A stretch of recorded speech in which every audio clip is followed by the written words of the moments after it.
암이 있을 때 항암을 해야 되나, 무조건 항암 치료가 답인가 라는 이 문제에 대해서 이해하기 쉽게 여러분들에게 설명을 드리겠습니다.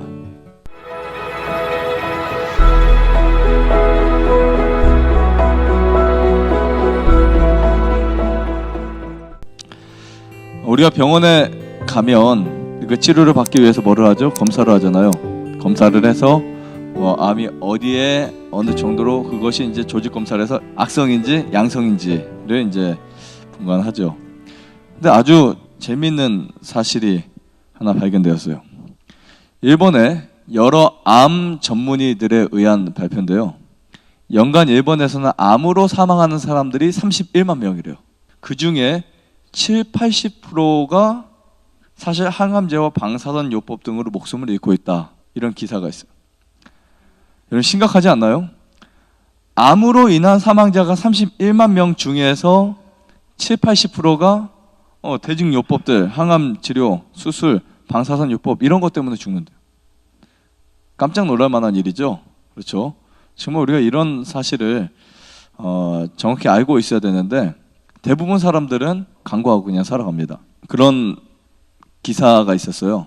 일본의 의사들에게 당신이 암에 걸리면 항암치료 할 거냐 라고 했을 때 271명 중에 270명이 우리는 항암치료를 하지 않겠다, 이런 이야기를 했대요. 자, 암을 알려면 세포에 대한 이해가 먼저 필요합니다. 제가 짧은 시간에 이런 구조를 다 말씀드릴 수는 없지만 우선 여러분들에게 그 암이 되는 요소, 암이 되는 그 부분에 대해서 설명드릴게요. 이쪽 그림을 보면 우리 세포의 분열성을 말합니다. 세포는 여러 단계에 의해서 분열이 됩니다. 분열이 돼서 한 세포에서 두 세포가 돼요. 이것은 이제 모세포에서 또 다른 세포로 이제 계속 만들어집니다. 만들어지는데 이 세포 분열을 하기 위한 방법이, 세포는 커지게 되면 더 이상 크게 작용을 할 수 없거든요. 자기 기능을 할 수 없거든요. 그러니까 이제 정상적 크기가 되면 더 이상 커지지 않습니다. 우리 몸은요, 세포가 커지면서 생긴 게 아니라 세포가 많아지면서 생긴 거예요.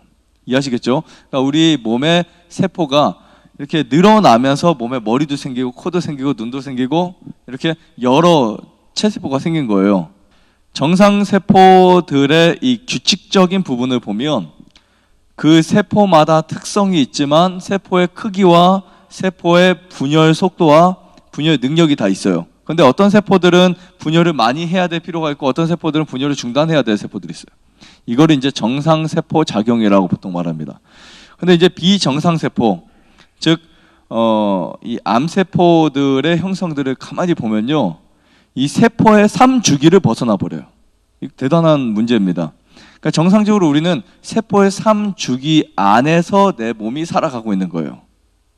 그러니까 내가 건강하다라는 말은 내 몸의 세포가 정상적인 삶을 살아가 주고 있다라는 뜻이에요.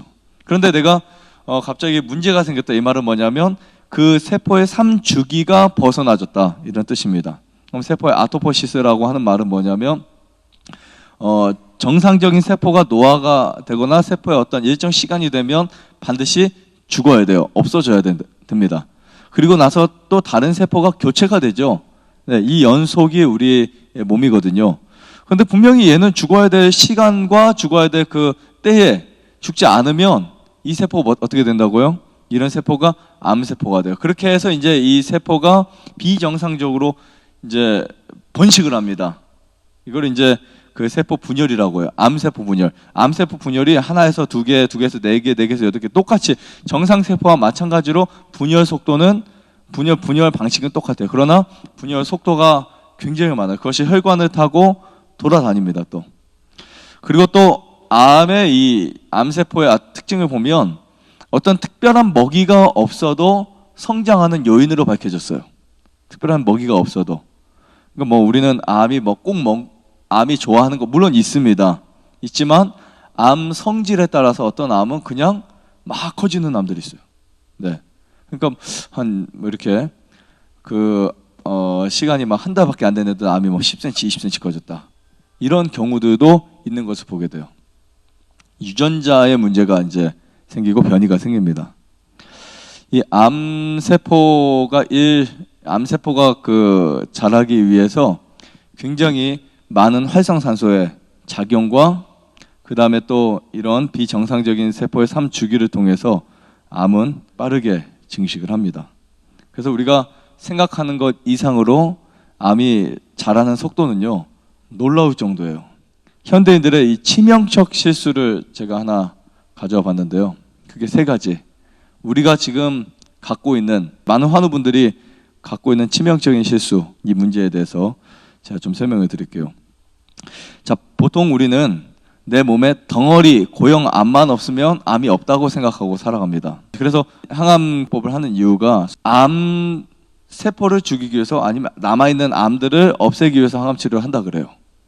왜냐하면 제가 수술을 해서 암이 깨끗한 분들에게 왜 항암 치료 하십니까? 라고 물어보면 뭐 의사 선생님이 암이 어디 남아있는지도 모르고 그냥 뿌리채 뽑아야 된다고, 네, 그래서 이제 해야 된다고 말씀을 하십니다.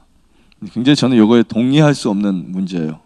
뭐 의료진들이나 전문가들이 어떻게 말해야 할지 모르지만 전 동의할 수 없는 게 뭐냐면, 여기 두 번째 보시면 우리 몸에서 매일 300개에서 3000개가 자라나요. 매일.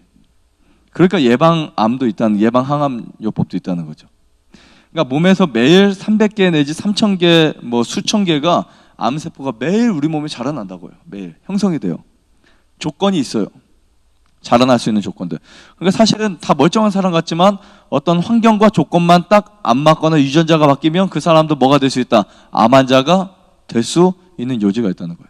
그러니까 여러분 원래부터 뭐 내가 암 환자였나요? 아니었잖아요. 뭐 작년, 재작년, 몇 년 전 내가 암 환자가 아니었을 거라고요.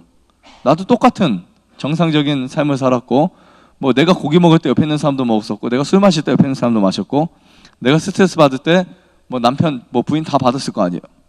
그런데 왜 하필 나만 이렇게 암에 걸렸지? 이것은 정상적인 세포의 비정상적인 활동으로 바뀌었을 때 일어나는 현상이기 때문에 우리는 이 문제에 대해서 분명히 짚고 넘어가야 돼요. 그래서 저는 이 문제를 매일 우리 몸에는 암세포가 자라나고 있다라는 거 인정하자는 거예요. 저도 그렇고 여러분도 지금도 그래요. 수술했다고 절대 안심하지 마세요. 왜냐하면 암세포는 지금도 자라고 있어요. 계속해서. 그러나 암세포가 자라는 만큼 우리 몸에서는 NK세포나 이런 그 T세포가 우리 몸에 자라나는 암을 계속해서 저항하고 있어요. 이것을 면역체계라고 말합니다. 과립과 림프구의 활동에 의해서 계속된 투쟁이 일어나는 거예요. 암세포가 암이 되지 않도록 방어체계를 계속하고 있는 거예요. 불을 지르고 염증을 만들고, 그리고 거기에 막 레이저를 쏘고 네, 우리 몸에서요 굉장히 노력하고 있어요.